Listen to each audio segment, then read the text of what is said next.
Yo, what is up, guys? Joker bringing you another video for the 3.25 Settlers of Kalguur League. Going over my week one recap and I guess essentially the end of my league starter because at this point I'm just farming currency real quick to grab my headhunter. I'll go ahead and go over my currency stash here in a second, but let's take a look at the character. We are currently level 96, and we don't have any real differences on the resistances.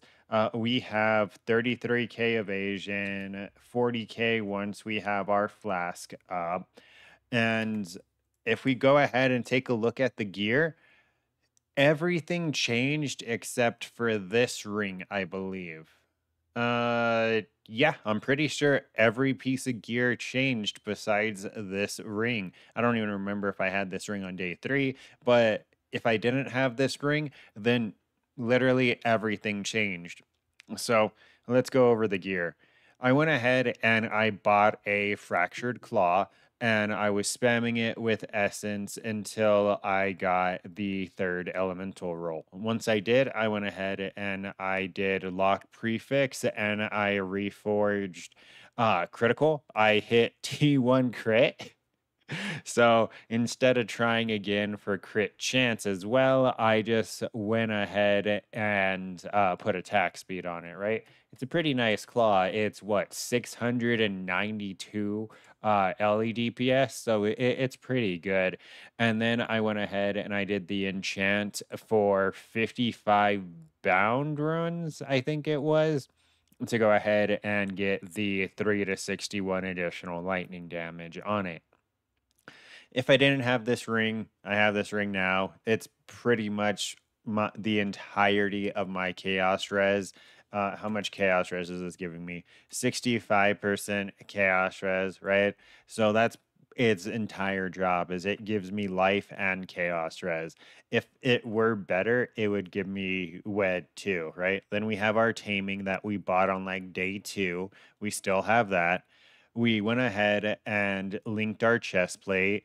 We used a Black Morgan that I had just because of the fact that it was only like 2 divs. And if you buy fusings, it would have been more than 2 divs to actually link it. So I just bought the Black Morgan and linked it that way. And then I put on physical damage taken as cold and aura effect, right? It gives me more evasion and it gives me some physical mitigation. Our helmet, we went ahead and bought a majestic lion pelt. We put fizz taken as an element. I should really have that as like cold or something else, not chaos, since chaos is my lowest res, but it still does help with a little bit of physical mitigation. And then we have 22% reduced cost of mana for attacks, and that's just to, help make this cost less overall. Spell suppression, big intelligence, big life, and then big evasion, right? We got an amulet that pretty much giving us strength, but it also came with T1 wed, so that was really, really dope. I went ahead and I catalyzed it up to 60%, and then I just put global crit strike chance on it. And I put Claws of the Falcon because it's still the best annoying for me right now. Then our shield is the same. Oh, that's something else that stayed the same. Our shield is the same. We got new gloves for spell suppression, life, chaos res, and we put on the main reason why we got the new gloves is we wanted the higher evasion rate on the higher tier base, but it still has projectiles pierce an additional target and null non-vile skill strike an additional target.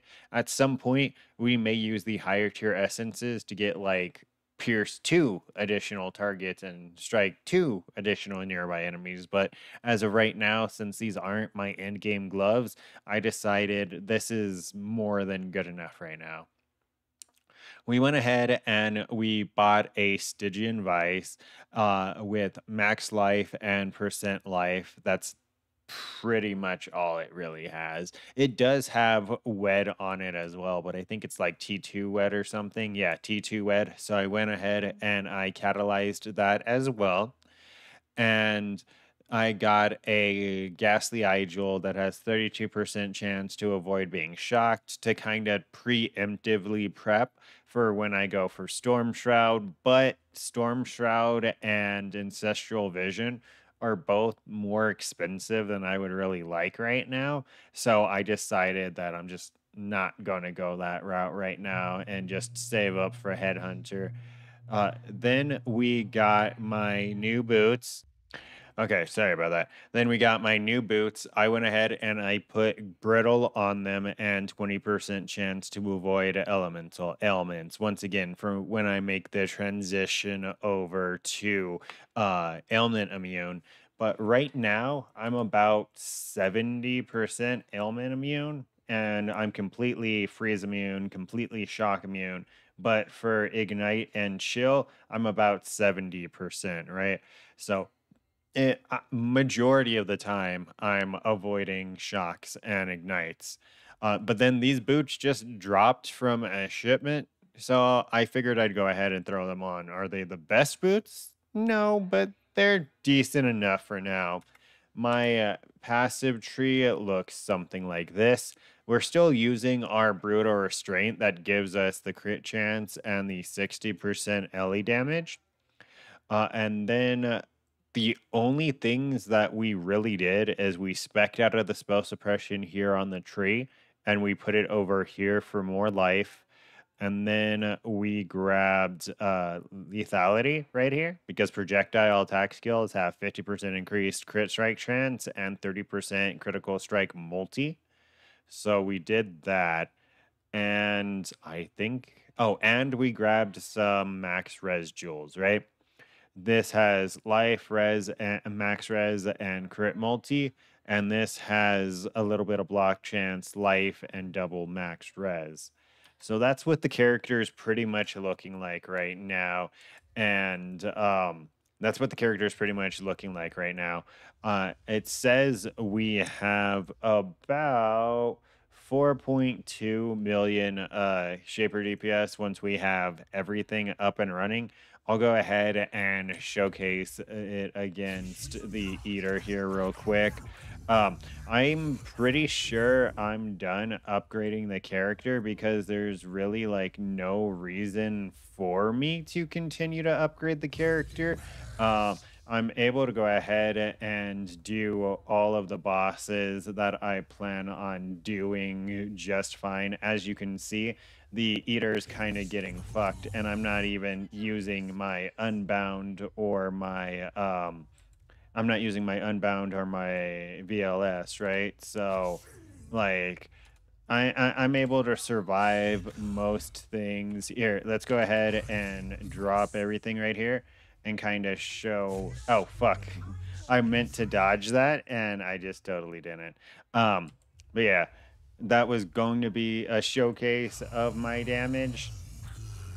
But as you can see, I mean, we have what? Oh, he does fizz as extra cold. That's probably why that killed me. But yeah, the damage is pretty decent. I don't have to really care about getting it any higher because, like I said, ooh. Oh, wait, no, it's a melding. Fuck, I thought it was a flesh and flame. I don't have to worry about getting it any higher because there's really no reason for me to. The only other thing I'm going to go towards is my headhunter. Right now, headhunters are trading at about, let's see, headhunters are trading for 90 div. So I'm over halfway by a decent bit because once I convert all of my currency, I mean, you want to see my scarab tab? I have a lot of stuff that I can slash need to convert. I mean, I have 20 T6 map, T17 maps that I can sell. Fortresses on their own are like 80C each, right? So I have a lot of stuff that I can convert. Uh, uh, Gross, dude. But yeah, that's pretty much it. Don't forget to like, comment, and subscribe to stay up to date with this and future content. The next videos are going to be going into those currency making strategies. I'm finally done with the Settlers of Kalguur. I've decided what I'm going to be doing with the mechanic, which TLDR is essentially just running my T10 mappers in 8 mod corrupted maps. Um, it takes very little micromanagement, like zero effort, and it's super duper rewarding. But yeah, that's pretty much it. Until next time. Oh, take care. Bye bye.